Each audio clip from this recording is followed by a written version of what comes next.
Kita turut prihatin dan kita peduli dengan warga masyarakat di Kecamatan Istanbul yang terdampak banjir ini.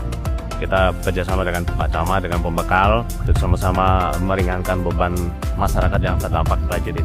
Dengan saudara-saudara kita di sini, sehingga kita dari Polda bersama Yayasan Kemala Bayangkari dan personil Polda dan lebih di Dokes juga melaksanakan kegiatan bakti sosial, dan ini kita lanjutkan terus.